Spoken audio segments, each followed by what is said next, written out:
Welcome to Her Story, the history of Southeast Asia told from her perspective. We'll discover historical figures, matriarchal societies, and contemporary female icons, and maybe learn about ourselves along the way. I'm Agas Ramirez.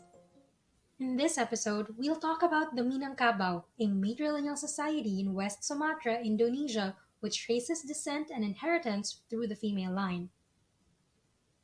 In the second part of this episode, we'll be joined by Haldi Patra, a writer, podcaster, and history student who is Orang Minang.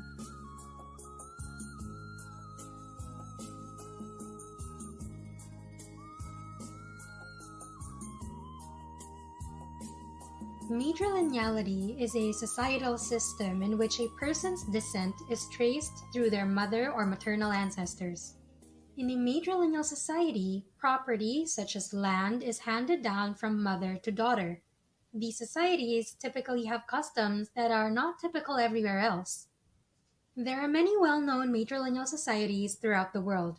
There's the Garo of northeastern India, where a married man stays in his wife's or mother in law's house. The Mosuo of southeastern China, where marriage doesn't really exist and fathers are not always known to their children. The Hopi of northeastern Arizona, where children's names are chosen by the women from the father's clan.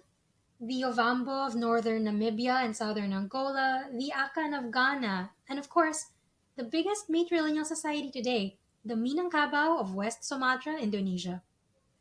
The traditional homeland of the Minangkabau is the highland area of western Sumatra, the second largest of some 3,000 islands which make up the Indonesian archipelago. In the early 21st century, they numbered approximately 8 million. Although the Minangkabau today are citizens of the Republic of Indonesia, they have often been depicted as a unique ethnic group, sharing a language, a subculture, a religion, a homeland, and apparently a rather special position within the Indonesian economy. Because this episode doesn't focus on a particular person, we're gonna follow a different structure. In the first part, we'll talk about Adat Minangkabau. Adat is usually translated as customary law, but it can be more general, as in the way the Minangkabau do things. Necessarily, we'll talk about kinship, family structure, clans, the things that make this society matrilineal. In the second part, we'll talk about Paimarantau, a voluntary, mostly temporary, but sometimes permanent migration usually associated with the Minangkabau. We'll touch on Negri Sembilan, or Nine States, founded by Minangkabau migrants in Malaya, now Malaysia. Finally, we'll talk about heritage and what it means to be Minangkabau. We begin with an important term, adat. The term itself, although in constant use, is highly ambiguous. It's a bit close to culture, but more often, when adat is discussed, the speaker is actually talking about what she takes to be unique about Minangkabau society.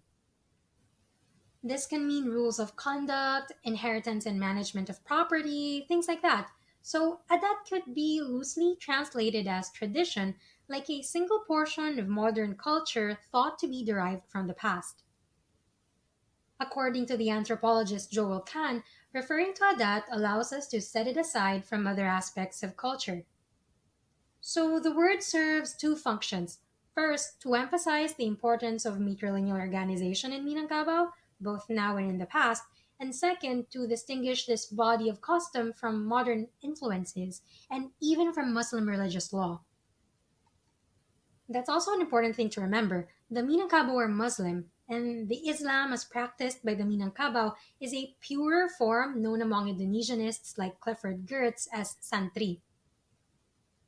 In the traditional sayings of the Minangkabau, adat is sometimes said to encompass siarat or religious law. So while all societies are thought to have their own adat, Minangkabau adat is said to be special because it is based on principles of matrilineal organization. I'm gonna try to keep things as simple as possible, so if there are any anthropologists listening, please don't come for me. Minangkabau was traditionally divided into two main regions known as Darat and Rantau. Darat refers to a geographical area as well as to a cultural phenomenon, the highlands and the culture core, respectively. Rantau is taken to mean the outlying districts to the south, east, and west of the Darat. This division of the highlands appears to date from the period of the Minangkabau kingdom, of which not a great deal is known from the time of its founding in the 14th century.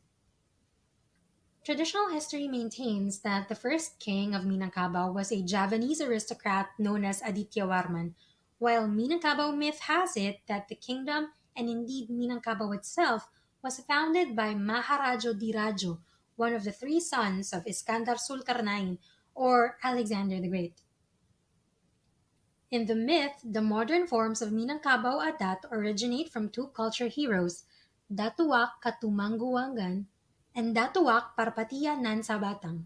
The former a direct patrilineal descendant of the original king, and the latter his half brother, whose father was a commoner or a sage.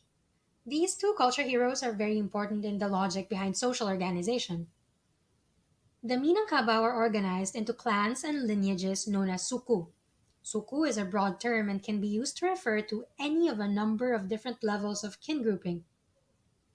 Here, the suku are based on four basic descent groups which are said to be founded by the matrilineal descendants of the two culture heroes. This sort of explains why they're matrilineal, right? The founders were matrilineal descendants. So, two culture heroes, four suku. The four suku descent groups are named Koto, Piliang, Bodi, and Chanyago. However, note that the interaction with kin is not restricted in any way to matrilineal ties. During Hari Raya, the festival at the end of the fasting month, for example, visits are paid to a wide range of kin on both sides of the family, as well as to neighbors and friends. A man is expected to take his children often to his parents and sisters. In fact, a good deal of emphasis is placed on these ties to the father's kin, known as bako. So, just because they're matrilineal doesn't mean they disregard their paternal relatives. The importance of bilateral ties, as well as ties of common residence, is brought out in almost all Adat ceremonies. Weddings, the most important of such ceremonies for the average villager, are the responsibility of the matrilineal kin, but they are attended by a wide range of kin from both sides of the family and by friends and neighbors. An important note on marriage here: because they are matrilineal, women are expected to continue the family line. In Minangkabau, a marriage not only unites two individuals, but also two matrilineal family groups. Until quite recently, it was forbidden to marry someone from the same clan. Influenced by Islamic laws, nowadays it is allowed for marriage within one clan as long as the persons are not closely related by blood. What about inheritance? Do the men get anything? They do. This is where Islam comes in. The Minangkabau make a distinction between high and low inheritance. High inheritance is the property, including the home and the land, which passes among women. Low inheritance is what a father passes to his children out of his professional earnings. This latter inheritance follows Islamic law, a complex system which dictates, in part, that the sons get twice as much as the daughters. One other interesting thing I wanted to talk about is the domestic unit. Traditionally, the rumah gadang, or big house or community house, was under the control of a head woman, her sisters, their daughters, and their female children. Boys lived in the house until they were circumcised, after which they resided in the local mosque until they were married.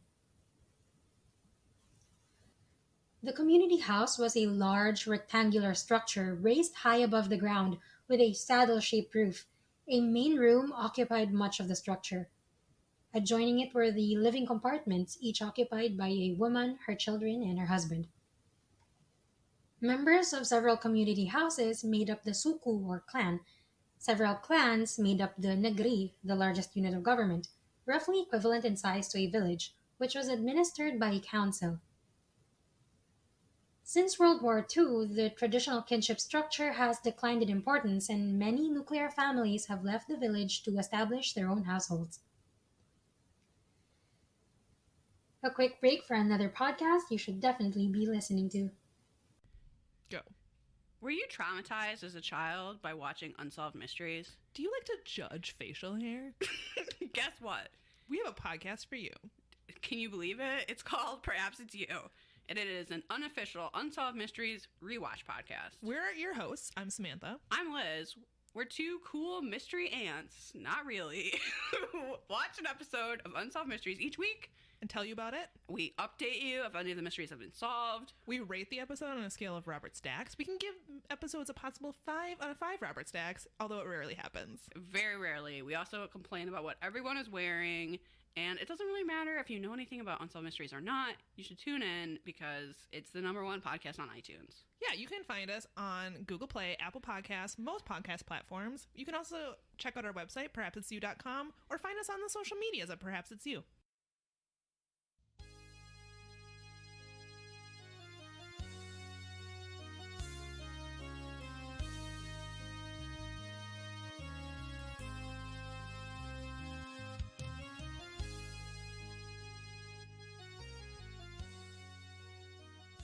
Banyak malangkah, banyak nan dilihat, banyak pula nan didapat. If you translate it into English, the more steps to be performed, the more chances to look around, the more benefits that can be gained. It's based from our philosophy of life in Minangkabau. If you ever read something like Alam takambang jadi guru, it's in English, the nature lies become a teacher. So people in Minangkabau always seek for lesson from the nature. That's Haldi Patra, the one I told you about in the beginning. He's Orang Minang and a master's student at Andalas University in Padang, West Sumatra. He's also a local columnist and podcaster. So, banyak malangka, banyak dan diliek, banyak pulo dan didapek encourages a Minangkabau to paimarantau, go on migration, to conduct a journey in search of wisdom and prosperity. Rantau originally referred to the territories outside Luak Nantigo, called Rantau Nantigo Juray. These are Hulu Batang Hari River, Hulu Batang Kuantan River, Hulu Kamparkiri River. Later, Rantau came to refer to areas outside Alam Minangkabau that are influenced socioculturally by Minangkabau.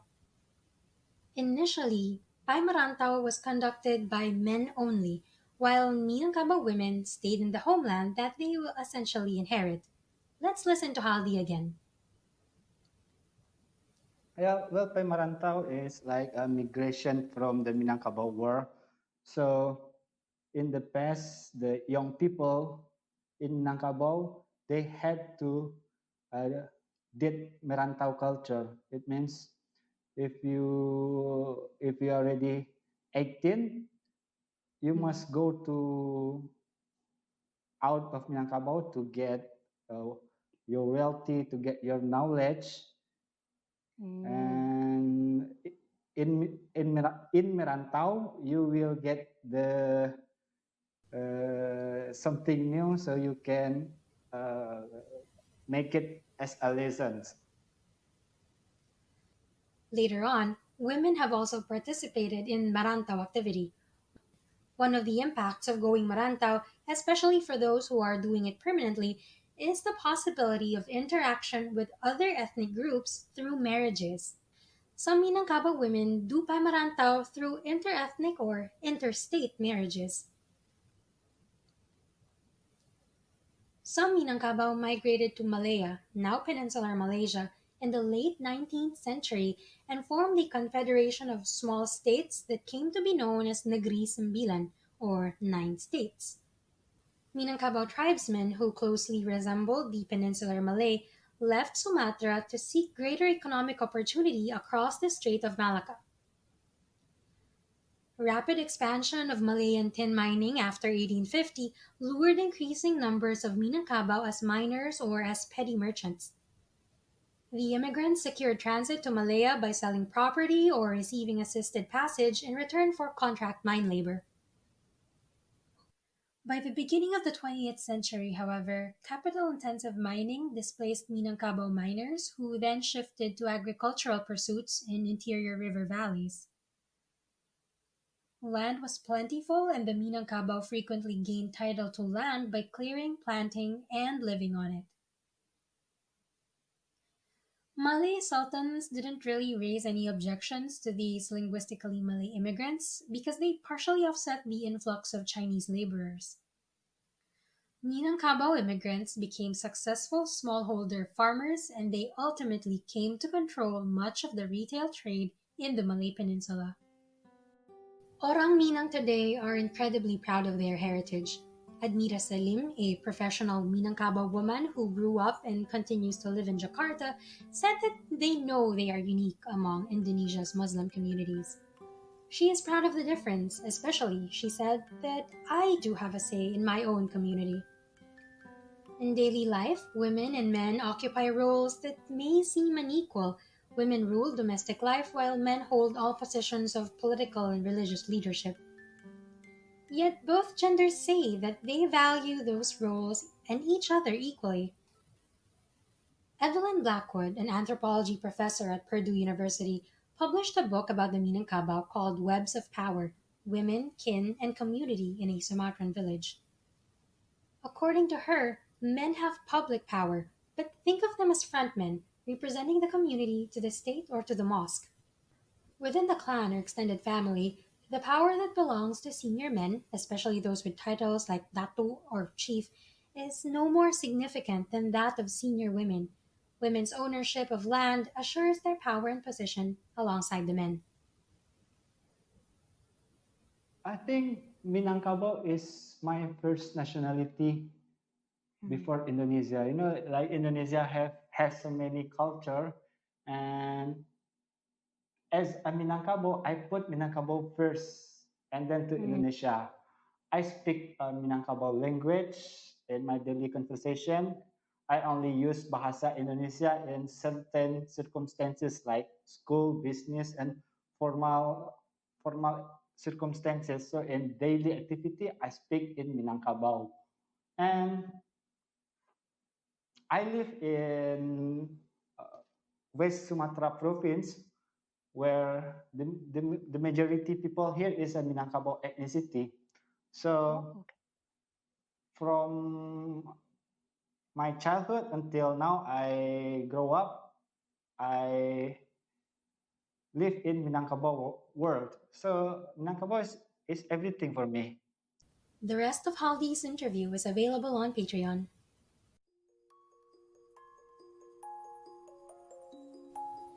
Producing a podcast like this takes a lot of time and research. If you like what we do and want to support the next episodes, head on over to our Patreon. Thank you, Laura, Yati, Kara, and Mando for supporting this podcast. It really means so much. If you want to be on the Patreon, you just give as little as $1 to get a copy of the show notes with all the references, access to the library, a shout out at the end of the next episode, and the occasional bonus episode. I also post current events in the region and give you some thoughts about them. If you can't get on the Patreon, just tell your friends about this podcast. That works too. Don't forget to follow us on Twitter, Instagram, and Facebook at Her Story CPod. That's Her Story SEA Pod. In the next episode, we'll talk about Haja Fatima, the Sultana of Goa, a tradeswoman and philanthropist from Malacca who built the Haja Fatima Mosque, a rare example of a mosque named after a woman in Singapore. There are so many more stories to tell, and we're just getting started. This podcast was written, hosted, and edited by Agus Ramirez. Special thanks to Haldi Patra for the insightful interview, Eihimitsu for the opening and closing theme, and as always, you for listening to this episode. Sampai jumpa lagi!